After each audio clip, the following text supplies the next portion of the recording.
same pretty much for all 3 recipes. And you can interchange them. I did the chocolate ones as these little teeny ones. They're little bite size and they're 1 point each. The chocolate cheesecakes are 1 point each, or if you have 3, it's 2 points. So you might as well have 3. And then the other 2 recipes are for a normal, and these do either 6 of the large, or in this recipe, or 12 of the small. You can double this if you want to. And I gave you ounces as well as, for those of you that have a scale, that have like a digital scale.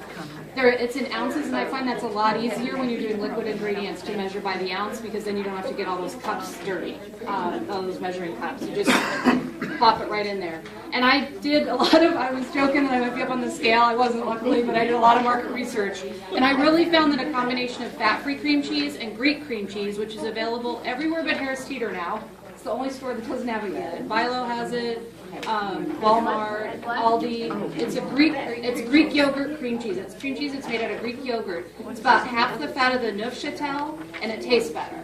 So I found that a combination of about half and half gets you really low on the points, but it has a really nice flavor and texture. If you're on Simply Filling, you can substitute fat-free. It won't have quite the good, delicious texture that this one does, but I think you can't taste the fat-freeness.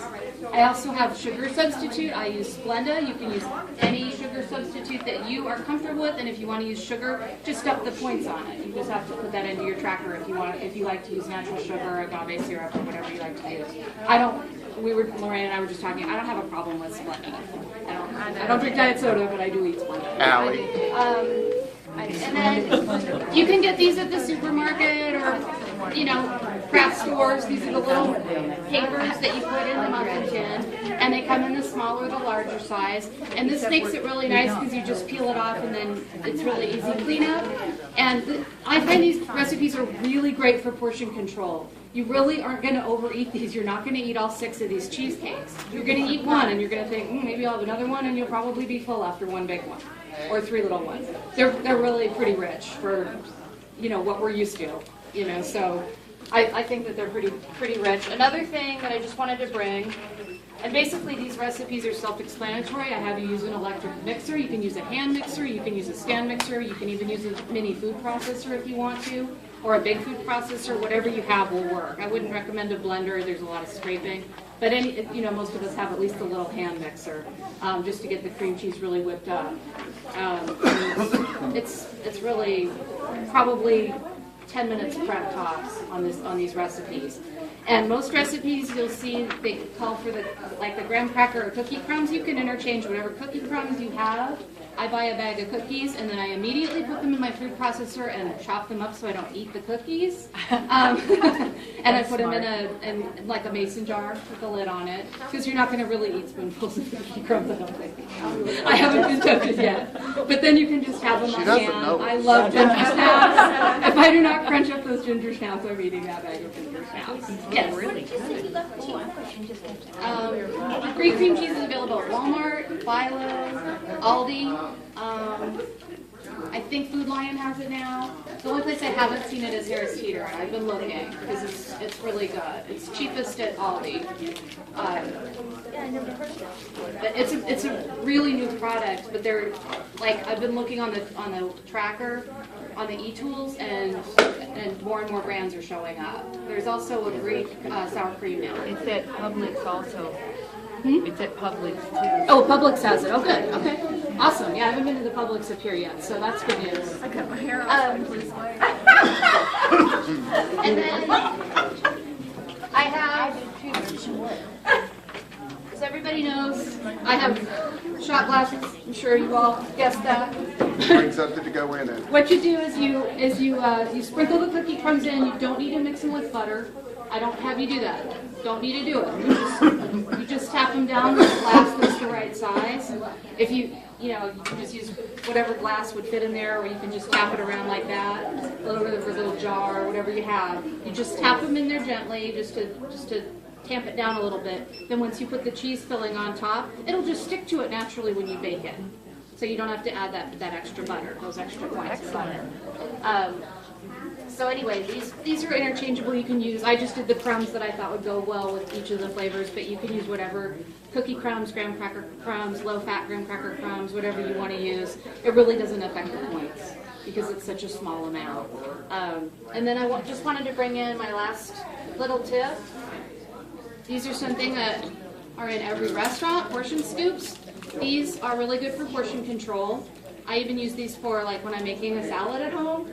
If I want to put blue cheese crumbles, I'll measure it out. This is a 1 tablespoon and this is a 1.5 tablespoon. You can get these at Bed Bath & Beyond. They're not very expensive, but they're great for this, for doing things like muffins and cupcakes, because you can scoop them and go through all 6 of your cupcakes and then go back, and then they'll all be pretty equal in the size. So this is just another little chef's tool that I really like. You guys have any other questions? That's about it. Oh, and these freeze beautifully. They freeze really, really well. So if you make a batch and you pop them in a Ziploc bag after they've cooled in the fridge, once they're cooled and set, put them in a zipper bag, stick them in the freezer, and then you can pop them out. You can even eat them frozen, and they kind of taste like a frozen candy bar. So they're really good. Really good. They're really, really good. Yeah. My favorite is the chocolate. The pumpkin makes the biggest one. And it actually has pumpkin, so it has fiber in it, and it's healthy.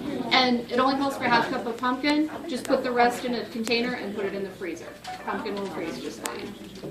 Now, You guys have any questions? Yeah, Deanna, when you said you just use sugar, you would figure out how much sugar points that was and then just divide it out by the numbers? I mean, you could just switch real sugar for Yeah, that? you could use real sugar, and you could even cut down the sugar if you wanted to. I think I call for 3 tablespoons. Yeah, So you could cut it down to 2 probably.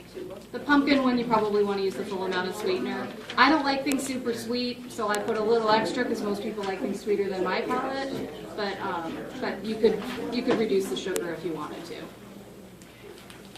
And then the like the one that's the fruit one is made with preserves. You can use like whole fruit if you don't want to use the sugar free. You can use like the all fruit spreads. But just make sure if you make substitutions, I just don't want you to think that it's the same points, because it's going to be different. They look really good. Okay, so you could be the Weight Watchers Gourmet. You should be. You could have your own show. Oh, that's so sweet. Sponsored by Weight Watchers. And your take on it would be that you're not going to make, odd stuff that are hard to find things that go directly to people's taste but are good for you and using. Yes. Easy's the one that I'm really trying to start with here, because I know a lot of people don't spend as much time in the kitchen as I do. So yeah, I won't be coming at you with my curry powder that has, I think, 23 ingredients.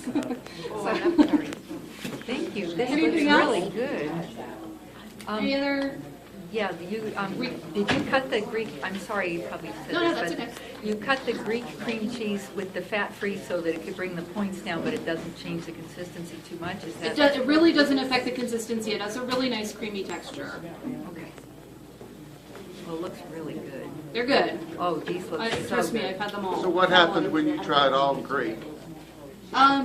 It's better. The more fat that goes in it, and the more high-calorie ingredients that go in it, It's the just taste a gonna little bit raise better. the points. You can use all Greek, Or use all fat-free? or you can use all fat-free, or you can It's use. going to make the points go one way or the other. Yeah. Okay. Yeah, but actually the amount of Greek cream cheese spread out through the recipe doesn't make the points. It's not going to turn. It's not going to change it that much. But I did find that I couldn't get a 1 point little 2-bite dessert out of all Greek. So I did that's why I experimented again. But I've done it all with all the different combinations. Now, if you were giving these to just friends or anything, people wouldn't necessarily be able to tell it's Weight Watcher dessert. It just tastes good. Right. Is that right? Yeah. Yeah. It's not. It doesn't have a big I'm WW. low calorie. I'm good for you. There's no sugar It doesn't in say it. PPV on top of it. But yeah, I think they're. But I like doing mini desserts because then I don't overeat. Oh, they look delicious. Deanna, when's your book coming out? Yes, really. Really. Yes, Deanna, when are you writing the latest Weight Watchers version cookbook for I us? think I'm doing it as we speak. All right, please all give her a round of applause. I think you should.